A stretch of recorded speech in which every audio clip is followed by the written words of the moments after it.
There's a few games every single season where I think we look back at the end of a week and we wonder, how did this team win against a team that we thought was leagues better than them?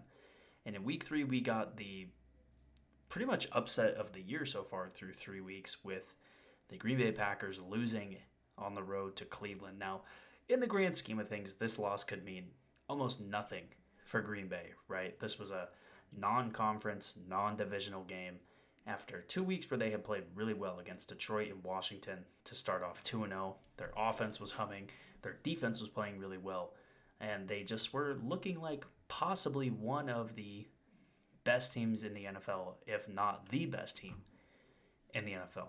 But Cleveland, they did everything well that we know them for. They played really good defense. And honestly, that's kind of it, right? Statistically, if you look at how Cleveland performed in this game, Green Bay outgained them in yardage. Cleveland had 8 penalties for 90 yards. They were 4 for 13 on third down compared to 10 for 18 in Green Bay on third down conversions, which it's kind of a crazy statistic that Cleveland got Green Bay into almost 20 third down situations. Cleveland had the ball for almost 10 minutes less than Green Bay did. The main thing that Green Bay didn't do that Cleveland was able to do is Green Bay couldn't run the ball. Josh Jacobs had 16 carries for 30 yards. Emmanuel Wilson had 6 carries for 25 yards. Just with Quinshaw Junkins in his first real game of having a full week of practice and getting fully acclimated to this defense, to this offense, Quinshaw Junkins had almost 100 yards on 18 carries, a touchdown, and he looked like a solid back for Cleveland going forward. And honestly, Cleveland just defensively suffocated Green Bay. Green Bay came into this game, like I said, they had an offense that was humming, and Cleveland just took away everything.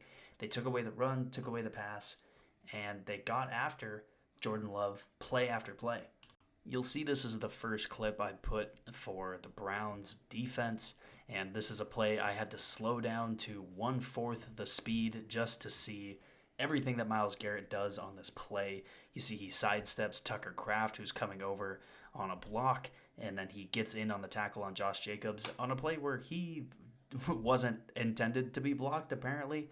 I know Tucker Kraft is coming over, but it just seems to me like it's a bad idea to have Myles Garrett, probably the best defensive player of the last decade, unblocked for even half a second. Now, this is another play where it probably could have been slowed down to a quarter speed, and you might not even see everything that happens. You have almost instant pressure. Jordan Love has the ball for maybe a second and a half before Mason Graham and Malik Collins are meeting him in the backfield. This was just, it was technically a stunt, but Malik Collins, as the guy somewhat setting the pick for Mason Graham, he just comes through, again, almost instantaneous.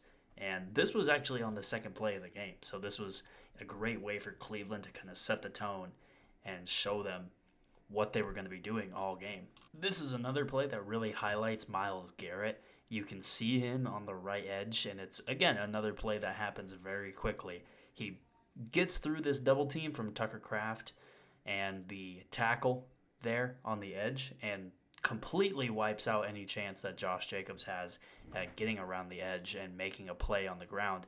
He fills it back in and has Carson Schlesinger and the rest of this Cleveland Browns defense. They clean up the play and limit it to a very short gain for the Green Bay Packers. We skip to the second to last drive for Green Bay's offense. At this point in the game, it's 10-3. There's 3.5 minutes left in the game, and the Green Bay Packers are in a position to try to win this game. They decide to go with 2 straight end-around plays to Matthew Golden. On the first one, he somewhat gets around Myles Garrett in the defensive line, but Denzel Ward, he's able to follow it, and he pursues it along with other Cleveland Browns defenders, and they stop it for a minimal gain.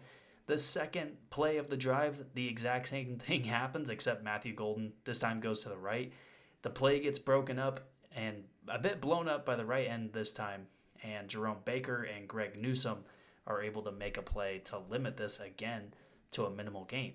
And to me, I don't know if I agree with the play calls, but at the end of the day, it was up to Cleveland to stop it, and they did.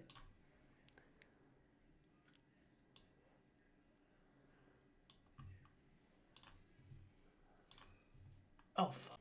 And here we have the interception from Jordan Love, and it's on a play where he really did not need to do. He did not need to make this pass as quickly as he did. He throws the ball after a very short drop, throws it basically right to Grant Delpit. You'll see here on this angle, the pressure isn't really there, but with how quickly Cleveland has been getting to Green Bay in this game, either through the play call or through the fault solely of Jordan Love throwing this too quickly, throws it right to Grant Delpit, and Cleveland gets the ball in really good position to score. Now, the Packers would go on to move the ball down the field after Cleveland scores the touchdown after that interception, but I'm sure, as everybody has seen, the Cleveland Browns block the field goal attempt. They get the ball in position to score their own field goal, and they win the game and pull off probably the upset of the year so far. If you like this video, if you like seeing more of like the actual highlights or plays from the game, this is something I feel like I like doing more than just, having a one main topic. I like actually looking at plays as they happen and talking about it. So if you want to see more of this, let me know in the comments what team I should do a video on, and I will do it. Thank you very much.